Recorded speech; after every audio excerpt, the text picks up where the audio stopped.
I did something really interesting. What you'll see behind me is the Chudlock V4.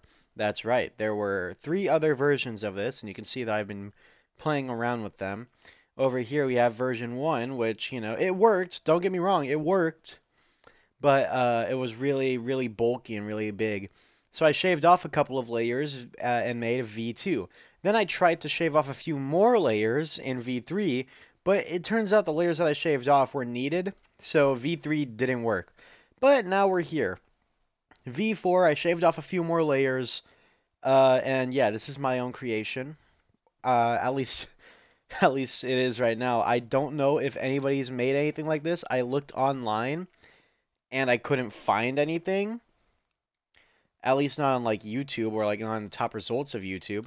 So yeah, this is my Chudlock. If you don't want to call it the Chudlock, I guess just call it the binary lock. The reason that I said binary lock is because this actually picks up binary code. And by picks up, I mean you can input binary code. So just to give a little showcase, I'm putting in binary code right now with off representing 0 and on representing 1. And with the code put in, nothing fucking happened. 0, 1, 1. Oh, wait.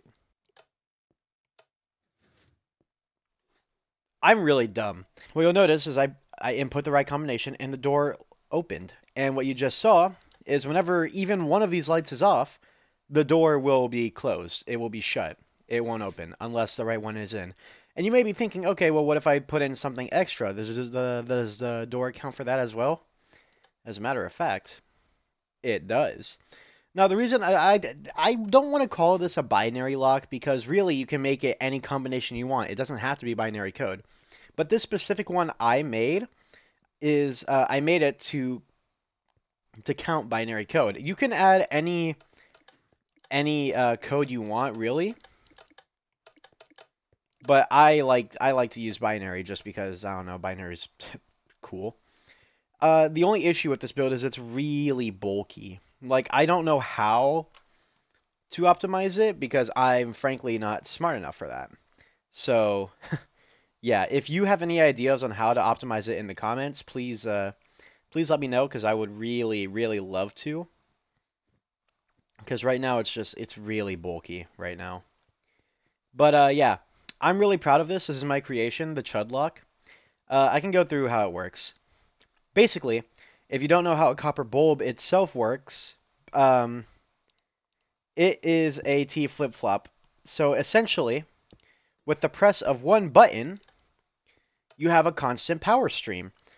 This one button powers on this copper bulb, which gets read by this comparator, and it stays on. And let me just say, it outputs a signal strength of 15. It's good. It's really good. On top of that, you'll notice there's a red light in the middle that is on whenever it's receiving power and off whenever the power source goes away. So you can like use an observer on this thing, and you'll get two pulses. That is one. That's two. From one button press, you'll get two pulses from an observer, and you'll get one constant stream and a comparator. So yeah, it's a pretty helpful block. I don't see enough people using it, frankly. But the block is what makes the Chudlock possible. Now, the way this works is basically each row here is connected to a different comparator. And yes, these blocks are necessary to output this into the comparator. And yes, I have tried replacing these with repeaters so I can shave off this layer. It does not work. It just doesn't work. It won't work. So these 5 layers are entirely necessary. It has to be like this. Because whenever I'm inputting any combination, whatever the combination may be, it could be incorrect entirely, that gets picked up here. And these get picked up by these observers, which are also picked up by these observers. And that inputs into this whole layer of copper bulbs. You may notice that this build uses a lot of copper bulbs. Yeah, it does. It uses a whole stack of copper bulbs actually for this one build. So yeah, it's either get crafting or start looking for trial chambers to get some for free because, well, I mean, that's really the only way that you're gonna get these.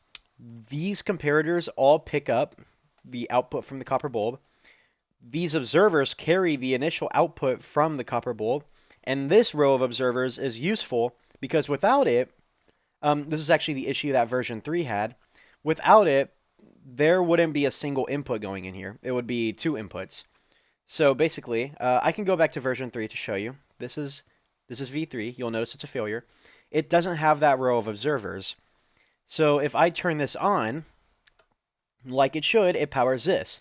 But the thing about observers is they send multiple pulses. So whenever I turn it off again, the observer would send another pulse, turning this back off. But because I can't do that because there's no observer here, that pulse is nowhere to be seen. So whenever I turn it off, this thing stays powered on. And then whenever I turn this back on, this thing powers off again, which actually completely ruins the door because as you'll notice, now it's possible for me to turn on the door by having this powered. That shouldn't be possible. It should only be on, the door should only open whenever the right combination is put in, not whenever an extra one is inputted. So to reset it, you have to press it multiple times. But because we have the observer wall here, it actually inputs it and only puts out one output, and it puts it out again for whenever you turn it off. So you'll notice this bulb is on. I turn on this one, it gets picked up by the comparator, which gets picked up by these two observers, which sends a signal to here. Now, if I didn't have these, nothing else would happen whenever I turn it off. But because I turn it off, the observers detect that the changed state, and it turns it back on. So yeah, these observers are entirely necessary to the build. I know you think you may be able to whittle them off, but nope, you definitely need them. And the reason that you need them down here, the reason that you need this row here, and you can't just shave this off and replace this cyan wool with observers, is because then it's not actually reading the output from the copper bulb, it's reading the copper bulb itself. And as we've discussed earlier, the copper bulb actually sends out two outputs to an observer. So that's just not good. That's not helpful. You'll notice that this wall of copper bulbs has a few that's already lit up. This is actually how you get the correct combination you want. So remember whenever I said it was a binary lock? Well, you'll notice off means 0 over here, and 1 is on. So 0, 1, 1, 0, 0, 0, 1, 1, 0, 1, 1, 0, 1, 0, 0, 0, 0, 1, 1, 1, 0, 1, 0, 1, 0, 1, 1, 0, 0, 1. I got that wrong. 0, 1, 1, 0, 0, 1, 0, 0. And that's what opens the door. Well, in order for that to work on the other side, it needs to be reversed. So you'll notice that back here, the bulbs are flipped. So instead of off representing 0 and on representing 1, on represents 0 and off represents 1. It needs to be mirrored, otherwise it will not work. So you'll notice it's 0, 1, 1, 0, 0, 0, 1, 1. It's the exact same combination, it's just flipped.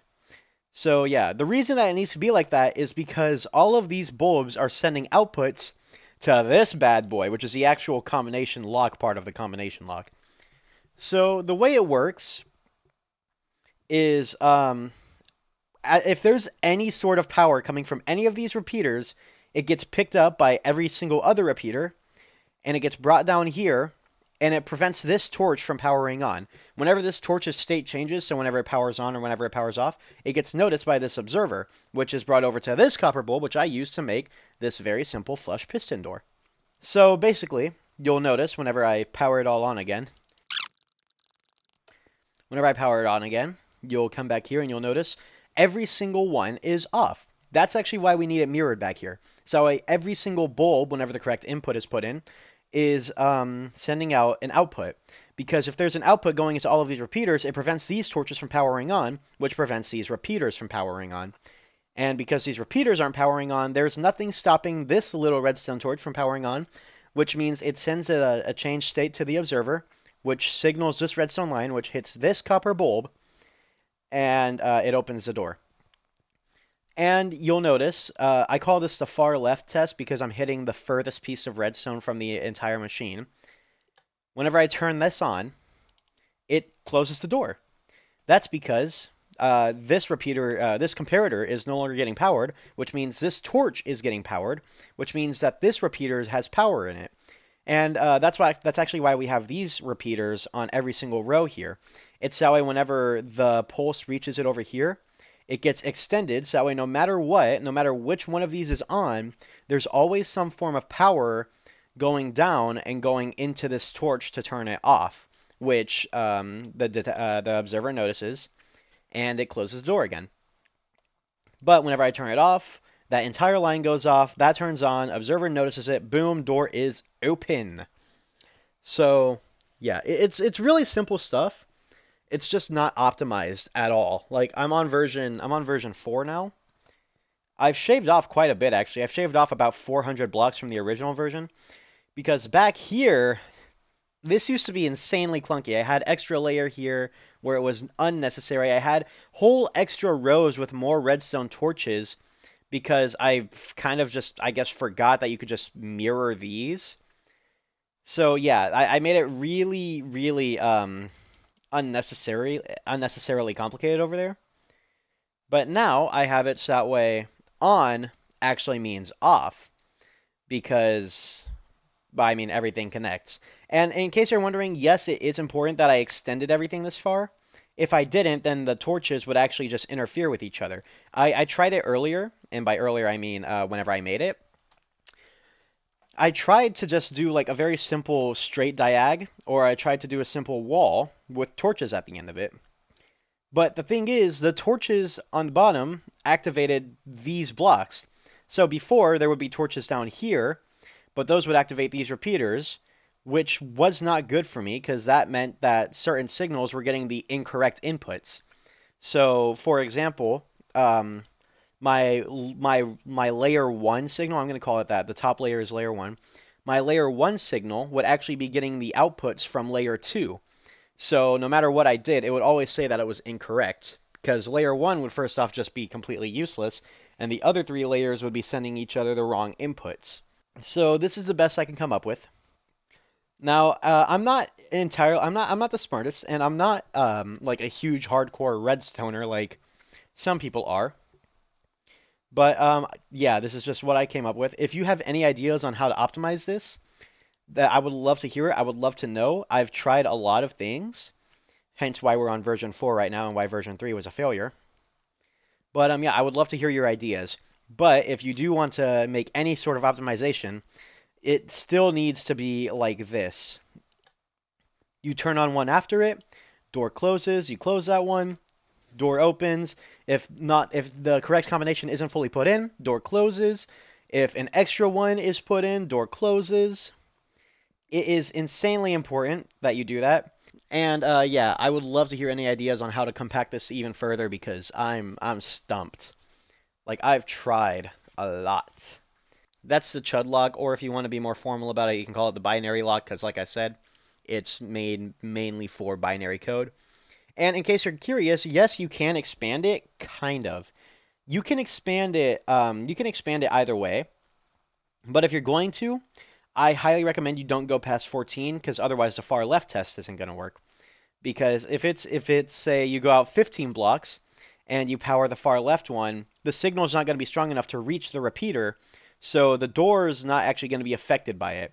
At that point, you might as well not even have that whole entire that block there because it just doesn't have any effect on the door itself. Yeah, and you can expand it upwards, but something to note is the higher up it goes, the further out this back part would go. Unless there's any sort of optimization that you can think of that would change that, the back part will infinitely expand with the height of the door. Like those are correlation. That's correlational. If the door goes up, the back goes out. I don't know what that means. This is my Chudlock binary lock. Call it whatever the hell you want. But I'm really, really proud of it. So, yeah. I know this is completely unusual for the stuff I upload, but I was just really, really proud of this door. This Chudlock. I was really proud of this lock, just because, I mean, it's really my first time doing anything like it. I don't really do stuff with Redstone. I mean, I do, but I don't do stuff like this with Redstone. So yeah, I was really proud of it, and yeah, that's it. Just wanted to make a quick little video on it, talking about it, and showing it off. Yeah, cool. Thanks for watching.